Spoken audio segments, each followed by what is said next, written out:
Bonjour à tous les élèves de 3e. Alors une vidéo que j'espère un petit peu plus courte, qui a pour objectif de vous parler du nouveau chapitre d'histoire qu'on a commencé depuis cette semaine. Alors c'est un chapitre qui est assez compliqué, et pourtant qui est essentiel, qui est capital. Donc on va le développer un petit peu pour commencer la vidéo. Je vais au moins vous expliquer ce qu'on va faire durant un bon mois, parce que ça va durer au moins autant de temps que ça. Dans une deuxième partie, je vais commencer à vous parler de ce qu'on a étudié cette semaine de manière plus précise, à savoir les révolutions russes. Alors tout d'abord, notre nouveau chapitre d'histoire, ce chapitre 2, démocratie fragilisée, expérience totalitaire dans l'Europe de l'entre-deux-guerres. On va donc étudier l'Europe entre 1918 et 1939. Tout d'abord, avant de vous en parler, je vous rappelle que vous deviez noter dans votre cahier l'ensemble des titres du chapitre ainsi que la problématique. C'est important quand même qu'il reste des traces dans votre cahier. D'accord. Ne faites pas tout en imprimé. Il faut absolument que vous vous donniez l'habitude d'écrire les éléments parce que vous allez peut-être devoir, d'ici 6-8 mois, réaliser une rédaction d'une vingtaine de lignes sur le sujet. Alors de quoi il va parler ce chapitre? On va voir que dans l'Europe de l'entre-deux-guerres, il va y avoir de nombreuses crises. Ces crises, elles vont mener dans certains pays à la création de nouveaux types de régimes politiques qu'on va appeler des régimes totalitaires. Pour l'instant, parce qu'on va avoir l'occasion dans le cours de définir ce que c'est, pour l'instant on va essayer de se dire qu'un régime totalitaire c'est une sorte de super dictature. On va donc aller dans deux pays différents pour voir l'émergence de ces nouveaux types de régimes. On va aller tout d'abord en Russie, où on va voir un régime totalitaire qu'on va appeler communiste, et même le pays va changer de nom, il va désormais s'appeler l'URSS. Et on ira aussi voir du côté de l'Allemagne, où il va y avoir un régime totalitaire nazi dirigé par Adolf Hitler. On verra enfin, en fin de chapitre, un autre élément, on verra comment certains pays, malgré les crises qu'ils vont traverser, vont résister et ne pas tomber dans les régimes totalitaires. On va aller voir pour cela, notre pays, la France, on va étudier un moment qui s'appelle le Front Populaire. On va voir comment la France a réussi à résister à ce type de régime, justement en se tournant vers la démocratie. Alors tout d'abord, on va se tourner vers la Russie. Alors avant de comprendre, en fait à chaque fois qu'on va étudier un régime totalitaire, avant d'aller voir les caractéristiques de ce régime, on va d'abord étudier comment il arrive au pouvoir. Et on va voir qu'à chaque fois, ce sont des crises différentes qui l'amènent au pouvoir. En Russie, la crise, c'est la guerre. Et regardez un petit peu. Notre régime totalitaire, il va commencer à se mettre en place à partir de quand? À partir de 1917. Rappelez-vous, la Russie, elle faisait partie de la Triple Entente. Elle était avec la France et le Royaume-Uni au début de la Première Guerre mondiale. Sauf que le problème, c'est que la Russie est très très mal organisée.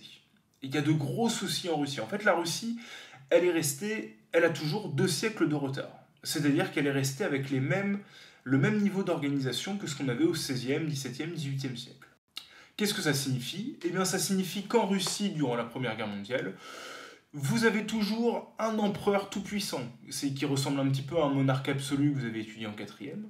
Cet empereur, on appelle ça le tsar, c'est son titre, ça veut dire empereur.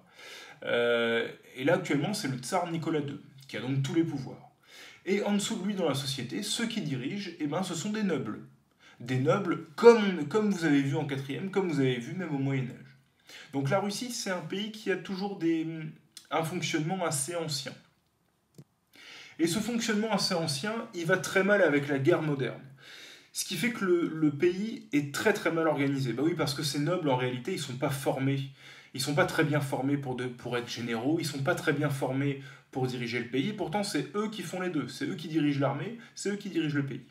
Ce qui fait que la Russie, pendant la Première Guerre mondiale, elle se retrouve dans un état de désorganisation complet.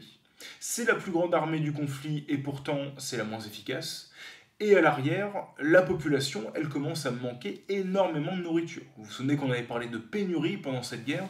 La population russe, elle est directement frappée par ça. Alors chez la population russe, qui est en énorme majorité composée de paysans et d'ouvriers, il va y avoir un véritable ras-le-bol. Ce ras-le-bol, il va venir tout d'abord, de quelle partie de la population? Il va venir tout d'abord des femmes. Pourquoi les femmes? Eh ben, les femmes, rappelez-vous, elles vont en avoir marre en fait de voir leurs maris et leurs enfants tués pour rien, et elles vont en avoir marre aussi de ne jamais réussir à trouver de quoi manger dans leur pays pendant la guerre.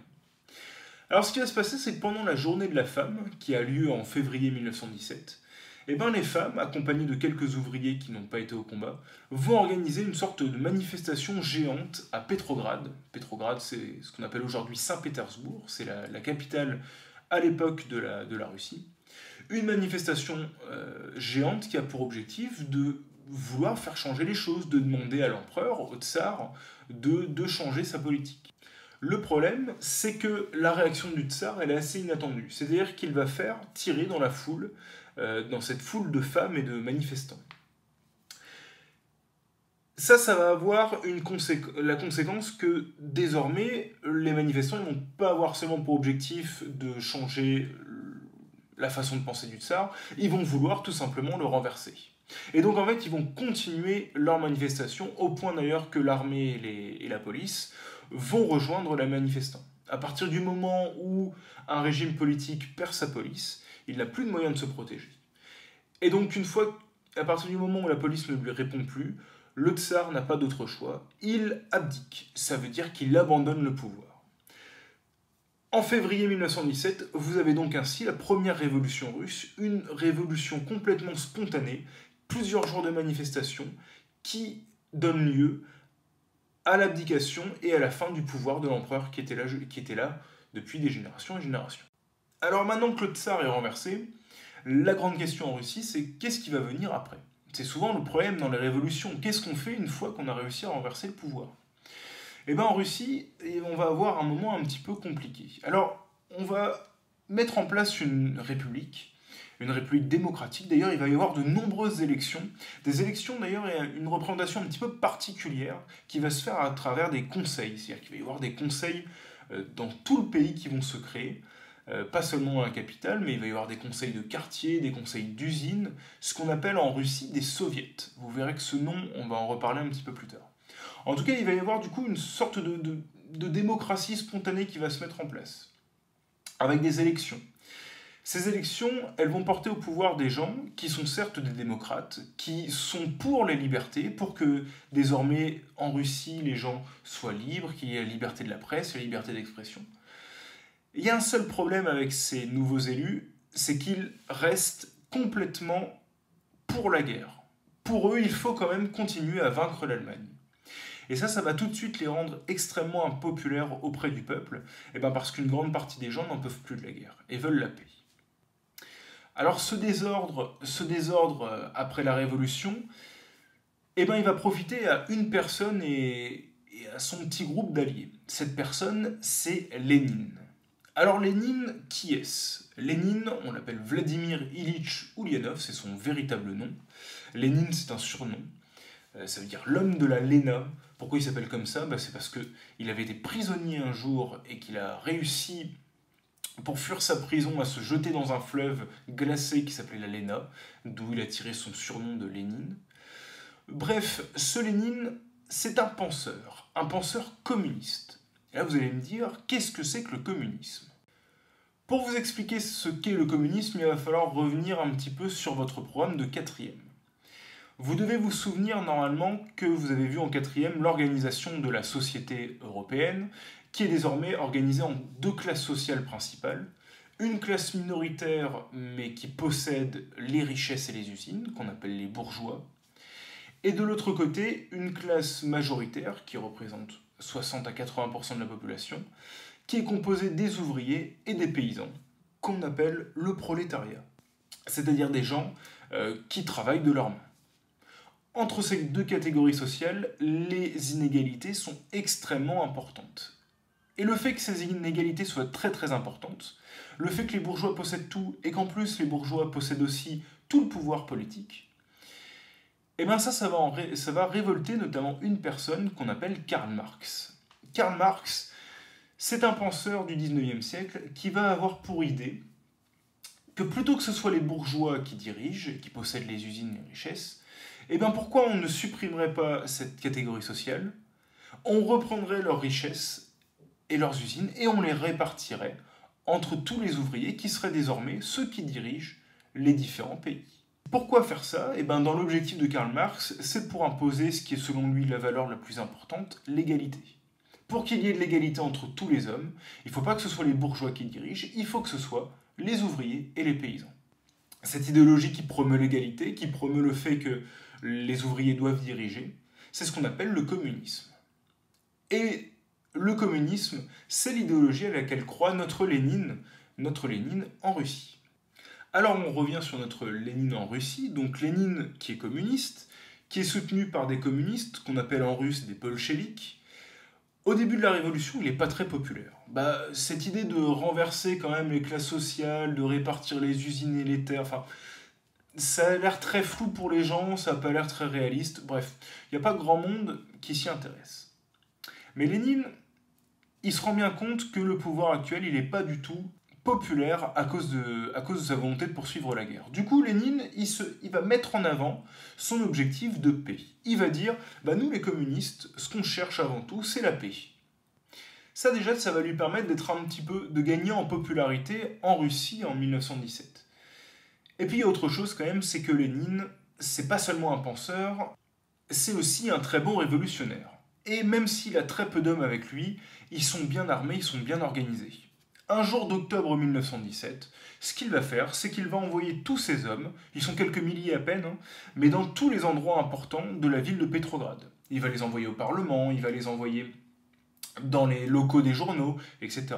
Il les envoie avec des armes afin qu'ils prennent chacun de ces locaux.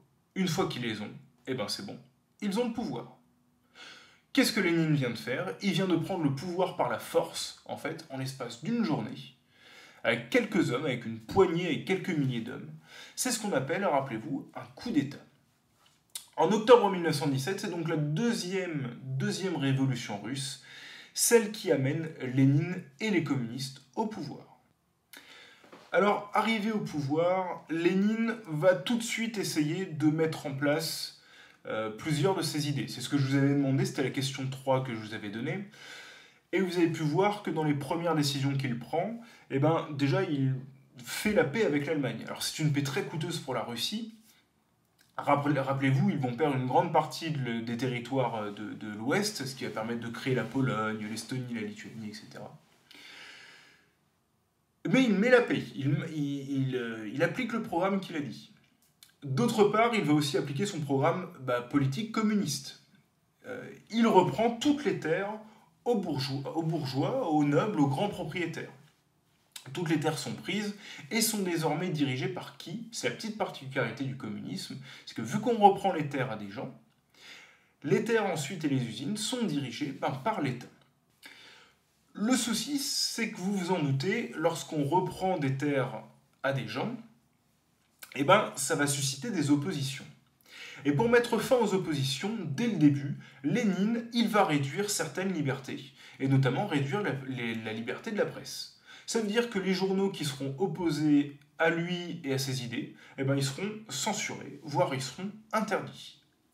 Ça signifie que dès le début, notre régime communiste, c'est pas du tout une démocratie, c'est une véritable dictature. Ça veut dire que vous avez un pouvoir en place qui impose sa volonté. Et vu que Lénine estime que c'est une dictature non pas de lui, mais qu'il est là pour représenter les ouvriers et représenter les paysans, il dit qu'il met en place ce qu'on appelle la dictature du prolétariat. Le prolétariat, c'est le nom qu'on donne aux ouvriers et aux paysans, à leur classe sociale. Donc ce qui se met tout de suite en place en Russie, dès que Lénine arrive au pouvoir, c'est une dictature, dans laquelle il n'y a pas d'opposition possible. Lénine d'ailleurs élimine alors il y a un conflit qui dure quelques années, on ne rentrera pas dans le détail en troisième, mais en tout cas il met quelques années à éliminer l'opposition en Russie. Une fois qu'il a éliminé l'opposition, il va transformer le pays. Alors on a déjà vu quelques lois qui ont été faites, mais il va y avoir même un changement complet du pays.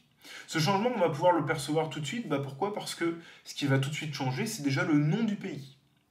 On abandonne Russie, à partir de maintenant, vous ne parlerez plus de Russie. On va parler désormais du RSS. L'URSS, qu'est-ce que ça veut dire?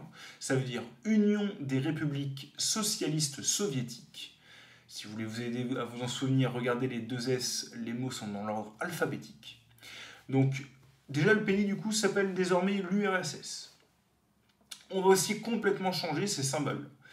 Les symboles de l'URSS, désormais, ça va être les symboles qui étaient jusque-là ceux du communisme. Alors, qu'est-ce que c'est que les symboles du communisme? Tout d'abord, c'est le drapeau rouge. Le drapeau rouge qui symbolise le sang versé par les ouvriers, notamment lors des grèves du 19e. Les grèves du 19e siècle, elles sont très violentes. Il n'est pas rare qu'il y ait des ouvriers qui meurent. Ce drapeau rouge, il a pour objectif de symboliser cette lutte. Deuxième symbole important, c'est la faucille et le marteau. Faucille et marteau réunis, ça signifie quoi? La faucille, elle symbolise les paysans, c'est la faucille qui sert à récolter le blé, et le marteau, il symbolise les ouvriers. En fait, ce symbole, faucille et le marteau, il symbolise que le communisme est là pour défendre les ouvriers et pour défendre les paysans. Dernier symbole enfin, c'est l'étoile, qu'on va retrouver sur la plupart des drapeaux communistes. Cette étoile, elle a une signification universaliste. Ça signifie que l'objectif des communistes, c'est pas juste d'imposer leur régime en URSS, mais c'est de l'imposer dans le monde entier. Alors, maintenant qu'on a vu l'arrivée au pouvoir de Lénine, la création de l'URSS finalement, ce qu'on verra la semaine prochaine, ce sont les caractéristiques de ce régime. Alors pour voir les caractéristiques de ce régime, on ne s'intéressera pas à ce que met en place Lénine, pour la bonne raison que Lénine va très vite souffrir de problèmes de santé et être écarté du pouvoir. Mais on va s'intéresser à son successeur, qui va rester très longtemps et qui va complètement transformer le pays, qu'on appelle Staline. Donc la semaine prochaine, on étudiera le pouvoir de Staline. Voilà, mais pour terminer la vidéo, je vous remets tout le vocabulaire important. C'est du vocabulaire difficile, il faut absolument que vous reconnaissiez tous ces mots-là. Pour finir, je vous remercie aussi pour avoir bien envoyé les contrôles de géographie. Et je vous dis à la prochaine.